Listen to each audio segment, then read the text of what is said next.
Noong 1235 sa Austria, 3 babae ang inakusahan ng pangkukulam. Nang hilingin ng isang pari na ikumpisal ang kanilang mga kasalanan, inamin ng una na pumirma siya ng kasunduan kay Lucifer at humingi ng awa. Sinabi ng pangalawa na gumawa siya ng mga pamahid, ngunit ang mga ito ay regular na gamot, hindi pangkukulam. Sinabi ng pangatlo sa pari na susunugin siya sa impyerno. Ang 2 babaeng ito ay agad na binitay sa ibabaw ng tulay. Nalito ang una dahil inamin niyang nakaligtas siya. Ngunit nilinaw ng pari na para lamang ito sa kanyang kaluluwa bago siya bitayin. Nang mamatay silang 3, ibinaba ang kanilang mga katawan sa tubig upang malunod sila.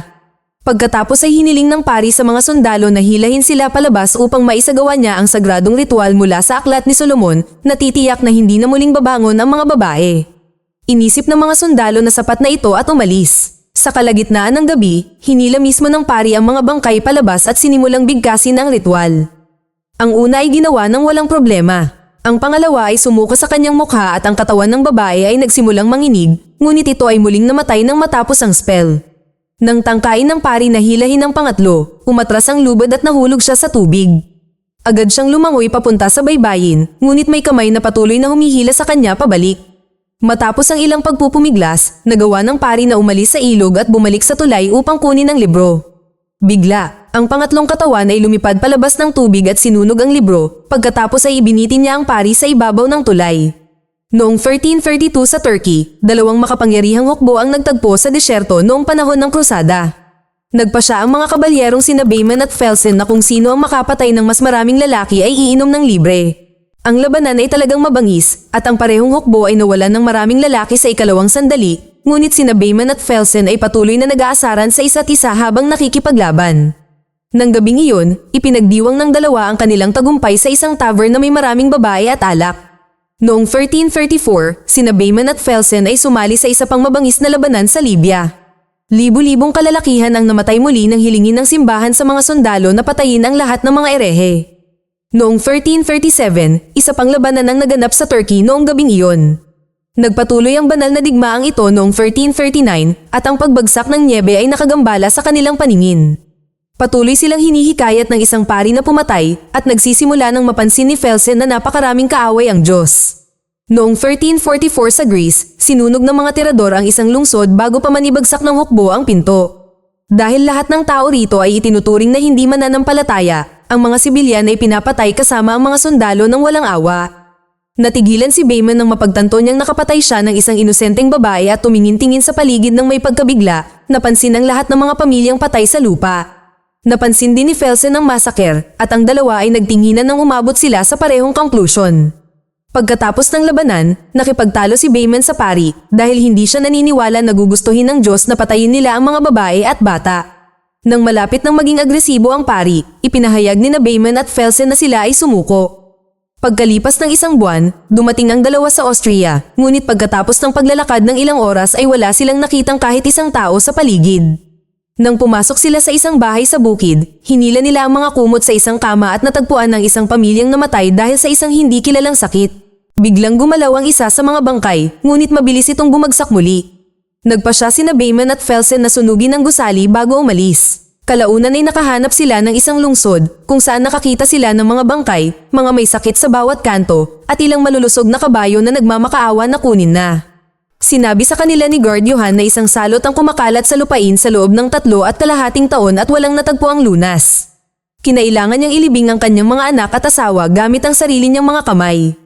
Pagkatapos, bumili sina Bayman at Felsen ng mga bagong kabayo. Nang mailipat ng batang lalaki sa kwadra ang kanilang mga gamit, aksidente niyang nabitawan ang kanilang mga espada, kaya't nalantad ang simbolo sa hawakan at ngayon ay alam ng mga lokal na sila ay mga deserter. Mabilis silang pinalibutan ng mga gwardya at naganap ang isang labanan. Sinubukan ni Bayman at Felsen ang kanilang makakaya upang ipagtanggol ang kanilang sarili at nagawang mapabagsak ang ilang kalalakihan. Ngunit natalo sila ng mga gwardya sa kanilang bilang at nahuli sila. Pagkatapos ay sinuri ni Pari Debelzak ang espada upang kumpirmahin na ang mga lalaking ito ay mga banal na kabalyero at dinala sila upang makita ang kardinal na may sakit sa kama at napapaligiran ng mga doktor. Nabalitaan ng kardinal ang tungkol sa kabayanihan ni Bayman at Felsen, kaya binigyan niya sila ng isang misyon, dalhin ng mangkukulam na nagpasimula ng salot sa Abbey of Severick kung saan maaaring magsagawa ng ritual ang mga monghe upang sirain ang kanyang mga kapangyarihan at wakasan ang salot. Gayunpaman, sinabi ni Bayman at Felsen na hindi na sila naglilingkod sa simbahan, kaya sila ay ikinulong sa piitan. Sa selda, nakilala nila si Anna na mukhang isang normal na babae. Hindi naniniwala si Bayman na isa siyang mangkukulam at nagteorya na pinilit siya ng simbahan na umamin. Nang sila ay nakatulog, binangungot sila tungkol sa mga inosenteng taong kanilang pinatay at nagising si Bayman matapos makita ang babaeng pinatay niya. Pagkatapos ay narinig niya si Anna na umiiyak at napansin na puno ng pasa ang likod nito. Ilang sandali pa, sinabi ng mga kabalyero kay Devilsack na tatanggapin nila ang misyon kung papayag ang simbahan na bigyan si Anna ng patas na paglilitis at ibasura ang kanilang mga kaso. Sa isang opisina, ipinaliwanag ni Devilsack na aabutin ng 6 na araw bago makarating sa Abbey. Gayunpaman, itinuro ni Johan at ng mga bayani na ang rutang pinili ni Devilsack ay lubhang mapanganib at nakilala nila ang isang taong talagang nakakaalam ng lupain. Dinala sila ni Devilsack upang makita si Hag-Emar, isang manloloko na naghihintay sa kanyang pagbitay. Dahil alam na alam ni Hag-Emar ang lupain, pumayag silang humingi ng tawad kung isasama niya ang grupo sa Abbey. Ngunit kung susubukan niyang tumakas, papatayin siya. Sa selda, natutulog si Anna dahil binigyan siya ng pampakalma kasama ng kanyang pagkain. Nang sinubukan ni Devilsack na tanggalin ang kadena sa kanya, nagising si Anna at hinarap siya upang subukang sakalin. Hinila ni Johan ang mga kadena upang pigilan siya at sa halip ay tumalon si Anna sa kanya, kaya nagmadali sina Bayman at Felsen upang hulihin siya at patumbahin. Si Anna ay inilagay sa isang hawla at patuloy siyang iniinsulto ng mga lokal habang sa wakas ay umalis ang grupo. Samantala, namatay ang kardinal dahil sa salot. Sa paglalakbay, nagtataka si Johan kung paano nahuli si Anna. Ipinaliwanag ni Devilsack na natagpuan siyang pag-alagala sa labas ng lungsod na bumubulong ng mga kakaibang bagay na walang nakakaintindi. Pagkalipas ng 2 linggo, sinakop ng salot ang lungsod at narinig nila ang parehong nangyari sa bawat lugar na kanyang binisita. Itinuro ni Johan na walang nakakita ng mangkukulam sa kanyang nayon at dumating pa rin ang salot. Samantala, sinabi ni Felsen kay Bayman na si Anna ay may kakaibang lakas, kaya malinaw na may mali sa kanya. Sa sandaling iyon, napansin nila ang isang kakaibang sumusunod sa kanila kaya nagpasya silang maglagay ng bitag. Ang hawla ay naiwan sa gitna ng kalsada at nang tangkaing lapitan nito ng estranghero, hinarangan siya ni Bayman gamit ang kanyang espada. Nakilala ni Devilsack ang lalaki bilang si Kai, isang altar boy na nagtrabaho para sa kardinal. Ipinaliwanag ni Kai na ang kanyang ama ay isang kabalyero at ngayon ay gusto niyang tulungan ng grupo upang maging kabalyero rin siya. Natawa si Felsen sa ideya na ang isang altar boy ay magiging kapaki-pakinabang sa labanan at nakipagtalo sa kanya. Dahil ininsulto siya ni Felsen, ininsulto rin siya ni Kai, kaya nagpasya si Felsen na subukan siya sa pamamagitan ng isang maliit na tunggalian. Sumunod ang isang labanan ng espada at pinatunayan ni Kai na marami siyang pagsasanay sa pamamagitan ng pagharang o pag-iwas sa lahat ng atake ni Felsen. Baguhan pa rin siya kaya natalo siya ni Felsen sa huli, ngunit ipinahayag ni Bayman na sapat na ang kanyang galing para sumama sa kanila. Nang gabing iyon, huminto ang grupo upang magpahinga. Dinalhan ni Bayman ng pagkain si Anna at tinawag niya itong mabait, hindi tulad ni Devilsack na siyang may pananagutan sa kanyang mga sugat. Pagkatapos ay ibinahagi ni Anna ang kwento ng isang batang babae sa kanilang nayon na inakusahan bilang isang mangkukulam. Itinapon siya sa lawa na may mga bato sa kanyang mga bulsa, ngunit nakaligtas siya. Ito ay itinuring na patunay ng kanyang pagiging isang mangkukulam kaya sinunog nila siya. Nangako si Bayman na hindi ito mangyayari sa kanya. Nang bumalik si Bayman sa kampo, binalaan siya ni Devilsack na ang batang babae ay maaaring niloloko sila at maging dahilan ng pag-aaway nila. Gusto niya ng isang taong magbabantay sa kariton, kaya nagboluntaryo si Johan. Pagkalipas ng ilang oras, dumating si Devilsack upang tulungan siya at ikinwento ni Johan ang tungkol sa kanyang namatay na anak na babae na sinasabing si Anna ay nagpapaalala sa kanya. Naisip din ni Johan na hindi bibigyan ng Abbey si Anna ng patas na paglilitis dahil hindi matutuwa ang mga mamamayan kung siya ay mapatunayang walang sala. Nang subukang huminto si Johan sa misyon, nagmakaawa si Anna na huwag siyang iwanang mag-isa kasama si Devilsack. Lumapit si Johan upang sumagot at hinawakan siya ni Anna sa kanyang damit upang hilahin siya sa hawla. Mabilis na lumapit si Devilsack para tulungan siya, kaya kinuha ni Anna ang kanyang susi at krusipiho na ginamit niya sa pagsaksak sa kanyang kamay. Nagising ang iba sa mga sigaw ni Devilsack at tumakbo papunta sa hawla, ngunit wala na si Anna. Pagkatapos ay sinundan ng grupo ang isang anino sa kagubatan patungo sa pinakamalapit na nayon. Naghiwa-hiwalay sila upang ipagpatuloy ang paghahanap at napansin na walang kahit isang tao sa paligid. Kalaunan ay nakita ni Bayman ang 2 lalaki na lumabas mula sa isang gusali na may dalang mga bangkay na may sakit. Natagpuan ni Kai si Anna sa plaza at binalaan ng iba, kaya mabilis silang kumilos upang palibutan siya at hulihin siya. Gayunpaman, sa mas malapitang pagtingin ay natuklasan na hindi ito si Ana, ito ay isang random na nahawa ang babae. Pagkatapos ay nakita nila si Ana na tumatakbo palabas ng bayan at sinundan siya pabalik sa kagubatan kung saan sila muling naghiwa-hiwalay. Nakakita sina Johan at Kai ng isang libingan na puno ng mga bangkay na nagpapatunay na karamihan sa mga taga-nayon ay namatay sa salot. Nakakita sina Felsen at Bayman ng isang aso na kumakain ng mga bangkay, kaya tinakot nila ito gamit ang kanilang mga sulo. Biglang narinig ni Johan ang boses ng kanyang anak na babae na tumatawag. Sinundan niya ang tunog sa dilim at di nagtagal ay nagsimula rin siyang mag-hallucinate. Nang malapit na niya itong maabutan, nabunyag na ang ilusyon ay Kai na biglang lumingon na nakalabas ang espada. Nasaksak si Johan at namatay sa pag-aakalang kasama niya ang kanyang anak. Desperado na tinawag ni Kai ang iba at sinabi sa kanila ang nangyari. Habang sinusuri ni Bayman ang bangkay, nakarinig si Felsen ng ingay at natagpuan si Ana, na galit na inihagis siya sa lupa at bumagsak sa kanyang likuran upang subukang patayin siya. Agad siyang hinila ni Bayman palayo at inihagis sa isang bato, ngunit maayos naman si Ana. Hindi na siya umungol at sa halip ay nagmakaawa siya ng awa habang umiiyak, ipinaliwanag na tumakbo siya dahil ayaw na niyang saktan pa siya ni Devil Zap. Kinaumagahan, inilibing ng grupo si Johan. Iginiit ni Devil Zap na kontrolado ni Ana si Johan at pinatay niya ito. Naniniwala rin si Ana na nakikita nito ang kahinaan sa kanilang mga puso at ginagamit ito laban sa kanila. Habang nagpapatuloy ang paglalakbay, nakipag-usap si Ana kay Bayman na nagpapasalamat sa kanyang kabaitan. Inaangkin niya na nagsisinungaling si Devil Zap at wala siyang laban kay Johan. Nang mapansin niya ang masamang mood ni Bayman, iniabot niya ang kanyang kamay upang aliwin ito, ngunit tumanggi itong lumapit. Samantala, kinailangan ni Kai na harapin ang kanyang pagkakasala dahil pakiramdam niya ay pinatay niya si Johan. Maya-maya, kinailangan huminto ang grupo sa isang bangin. Mukhang medyo marupok ang tulay at sumumpa si Hag-Emar na mas maayos na ang kondisyon nito noong huli niya itong nakita. Nagsimula pa ring tumawid si Bayman sa tulay, maingat na ginagabayan ang kanyang kabayo sa mga butas. Kalaunan ay nakarating sila sa kabilang panig, ngunit hindi nila napansin ang unti-unting napupunit na lubid. Sumunod ay sinimulan ni Kai at Bayman na hilahin ang hawla patawid sa tulay habang ang iba ay humihila ng lubid sa kabilang direksyon upang mabawi ang bigat. Di nagtagal, nagsimulang dumugo ang mga kamay ni Devil Zap at ang sakit ay naging dahilan upang bumitaw siya. Nawalan ng kontrol ang mga lalaki sa lubid at nagsimulang gumulong ang hawla sa tulay. Kaya kinailangan ni Kai at Bayman na magmabilis. Pareho silang nadulas at nahulog mula sa tulay, ngunit nasalo ni Ana si Kai sa tamang oras at binuhat ito ng may kahanga-hangang lakas. Iniligtas ni Bayman ang kanyang sarili sa pamamagitan ng paghawak sa gilid at pag-akyat muli.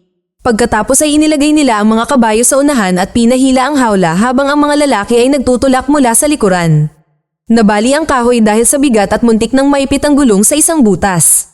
Ngunit patuloy lang ang mga lalaki sa pagtulak. Napansin ng lahat na malapit nang maputol ang mga lubid at iginiit ni Ana na dapat siyang palayain upang gumaan ang hawla, ngunit hindi siya pinansin.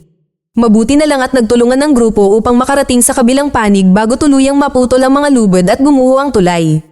Habang nagpapasalamat si kay Ana, nilinis ni Bayman ang mga sugat sa kamay ni Devil Zap gamit ang alak. Pagkatapos ay nagpatuloy ang biyahe at nainis ang grupo sa hamog, na nagpapahirap sa kanila na makakita sa unahan. Sumumpa si Hag-Emar na alam niya ang daan ngunit hindi niya ito mahanap, kaya nagpasya si Bayman na magkampo sila hanggang sa mawala ang hamog. Kalaunan, nang tingnan ni Bayman si Ana, tinanong niya ang tungkol sa lakas na ginamit nito upang iligtas si Kai. Tinanong siya ni Ana kung naniniwala ba siyang isa itong mangkukulam, dahilan para mamatay Cindy ang kanyang sulo. Tinanong din niya ito kung natatakot ba ito sa kanya, kaya sumagot siya sa pamamagitan ng pagtatakip sa hawla. Nang gabing iyon, nanaginip muli si Bayman tungkol sa mga inosenteng taong pinatay niya. Sa pagkakataong ito, ang babae ay nag-transform bilang si Ana na sumisipsip ng dugo mula sa kanyang mga daliri. Sa sandaling iyon, nagising si Bayman at nakita si Hag-Emar sa harap ng hawla na may hawak na pana. Nang humingi ng paliwanag si Bayman, sinabi ni Hag-Emar na kailangan nilang patayin si Ana bago niya patayin ang isa pa sa kanila. Naghanda na siyang bumaril ngunit hinarangan siya ni Felsen na hindi sumasang-ayon sa kanyang ideya. Bigla nilang narinig ang pag-alulong ni Ana at ang mga lobo sa kagubatan ay gumanti ng pag-alulong. Inihanda ng grupo ang kanilang mga armas habang pinalilibutan sila ng mga lobo at umungol si Ana upang salakayin ang mga halimaw. Walang ibang pagpipilian ng mga lalaki kundi labanan ng mga lobo. Isa-isang pinapatay gamit ang kanilang mga espada. Hindi sapat ang bilis ni Hag-Emar sa pana at kinagat ng isang lobo ang kanyang binti, ngunit napatay ni Devil Zap ang hayop bago pa ito magdulot ng mas maraming pinsala. Hinarap ng isa pang lobo si Kai at kinagat ang kanyang braso, kaya mabilis din itong napatay ni Felsen. Ilang lobo ang sabay-sabay na sumunod kay Baemon at pinatay niya silang lahat ng mabilis. Inakala ng grupo na sa wakas ay tapos na, ngunit nakarinig lamang sila ng mas maraming alulong. Nagmadali silang bumalik sa kanilang mga kabayo at umalis ng mabilis hanggat maaari. Sinimulan silang habulin ng mga lobo at naghintay ng pagkakataon para tumalon kay Hagemar na nagpatumba sa kanya mula sa kanyang kabayo. Hindi ito napansin ng iba at nagpatuloy lamang sa pagtakbo. Matapos magbago ang kanilang mga mukha, tumalon ang mga lobo kay Hagemar at sinimulang kagatin siya. Sa wakas ay napagtanto ni Baemon ang nangyayari ngunit pinigilan siya ni Felsen na subukang tumulong dahil huli na ang lahat. Kinaumagahan, hindi na makayanan ni Baemon ang pagkakasala. Kinuha niya ang pana at itinutok ito kay Anna, ngunit hinadlangan ni Devilsack at ipinaalala sa kanya na ang pagpatay kay Anna ngayon ay hindi magtatapos sa salot, kaya patuloy na mamamatay ang mga tao. Isang galit na Baemon ang nagtulak kay Devilsack palayo, ngunit si Felsen ay lumapit din sa kanya. Kinukumbinsi niya si Baemon na maghintay dahil malapit na sila sa kanilang destinasyon. Pagkalipas ng ilang oras, dumating ang grupo sa Abi ngunit walang dumating para salubungin sila. Umakyat si Kay sa pader at palihim na pumasok sa bintana para buksan ang pinto para makapasok silang lahat. Pagkatapos ay nagmadali ang mga lalaki sa kapilya at natagpuan ng mga monghe na sa kasamaang palad ay patay na lahat dahil sa salot. Gusto nang umalis ni Baemon at sinubukang hilahin palayo si Devilsack, ngunit patuloy pa rin sa pagdarasal ang pari. Bigla silang nakarinig ng isang boses na sumasabay sa pagdarasal at natuklasan na isa sa mga monghe ay buhay pa.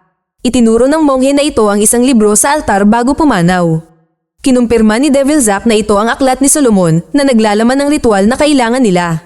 Nagtakbuhan palabas ang lahat at hinagisan ni Devilsack ng banal na tubig ang hawla bago simulan ang ritual. Habang nababaliw ang mga kabayo, tinawag siyang hipokrito ni Anna dahil mas maraming tao ang napatay ng simbahan kaysa sa mga digmaan at taggutom.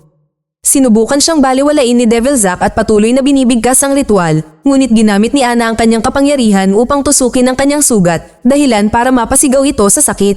Pagkatapos ay kinutya ni Anna si Baemon sa pag-iisip na ang pagliligtas sa kanya ay makakabawi sa lahat ng taong napatay niya. Nagbago ang kanyang boses sa pari mula sa mga krusada upang gayahin ang mga sinasabi nito upang bigyang katwiran ng digmaan na hindi niya dapat malaman. Napagtanto ni Devilsack na si Anna ay hindi isang mangkukulam, isa siyang normal na babae na sinapian ng isang sinaunang demonyo. Binuklat niya ang mga pahina ng libro at sinimulang bigkasin ang ritual ng exorcism. Nagsimulang umihip ng malakas ang hangin sa kanilang paligid at dumilim ang kalangitan habang inaalog ni Anna ang hawla, dahan-daang tinutupok ito. Naging demonyo ang kanyang mukha bago siya lumabas at sinubukan siyang atakihin ng mga kabalyero, ngunit madali niya silang itinulak palayo. Ang pang-abala na ito ay sapat na para maihagis ni Devilsack ang banal na tubig sa kanya, kaya pinakawalan niya ang kanyang mga pakpak at lumipad palayo. Pagkatapos, naghanap ang mga lalaki ng mas maraming banal na tubig. Sinabihan ni Baemon si Kay na umalis ngunit handa ang binata na tanggapin ng panganib upang makatulong, kaya ginantimpalaan siya ni Baemon sa pamamagitan ng paggawa sa kanya bilang kabalyero. Nang magtaka si Kay kung talagang pinaghirapan niya ito, tiniyak sa kanya ni Felsen na gagawin niya. Pagkatapos ay hinanap nila ang demonyo dahil inakala ni Baemon na gusto nitong narito dahil pinatay lamang niya sina Hagemar at Johan nang sinubukan nilang pigilan ang misyon. Sa isang opisina, natagpuan ng grupo ang isang patay na monghe na nakatali sa isang mesa at napansin ni Devilsack na kinokopya nito ang aklat ni Solomon. Habang tumitingin sila sa paligid, nakakita sila ng mas marami pang monghe na gumagawa rin ng mga kopya. Napagtanto nila na gusto ng mga monghe na ipalaganap ang mga ritual sa buong mundo para labanan ng lahat ang kasamaan at ginawa ng demonyong parang mangkukulam si Anna para madala siya rito para sa paglilitis at masira ang libro. Habang sila ay ginulo, isang kakaibang enerhiya ang pumasok sa katawan ng isang monghe. Sa sandaling iyon, lumitaw ang demonyo sa kisame. Sinubukan ni Devilsack na bigkasin ang ritual ngunit itinapon ng demonyo ang lahat ng istante para pigilan siya. Pagkatapos ay sinunog nito ang lahat ng kopya ng libro habang napagtanto ng mga lalaki na wala na ang mga monghe. Nang patuloy na binabasa ni Devilsack ang ritual, sinubukan siyang atakihin ng isang zombie na monghe mula sa likuran. Ipinagtanggol ni Baemon ang pari sa tamang oras at naganap ang isang labanan. Di nagtagal, dumating din ang iba pang mga monghe at kinailangang labanan silang lahat ng mga kabalyero. Pagkatapos ng maraming pakikibaka, nagawa ni Baemon na pugutan ng ulo ang isang monghe at nawala ang kapangyarihan ng demonyo. Ibig sabihin nito ang kanilang kahinaan. Habang patuloy na binabasa ni Devilsack ang ritual, nakipaglaban ang mga kabalyero sa mga monghe, pinuputol ang kanilang mga ulo gamit ang kanilang mga espada. Ginamit din ni Kay ang pana bilang suporta at kinailangang hampasin ni Devilsack ang isang monghe gamit ang libro para protektahan ang kanyang sarili.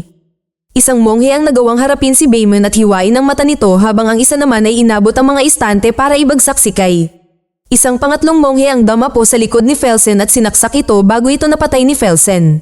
Sa kasamaang palad, bumagsak siya ng matapos. Ang pagkakita sa kanyang natalong kaibigan ang nagbigay inspirasyon kay Baemon na patuloy na lumaban, kaya hindi niya nakita ang demonyong lumilitaw sa likod ni Devilsack at nabali ang kanyang leeg.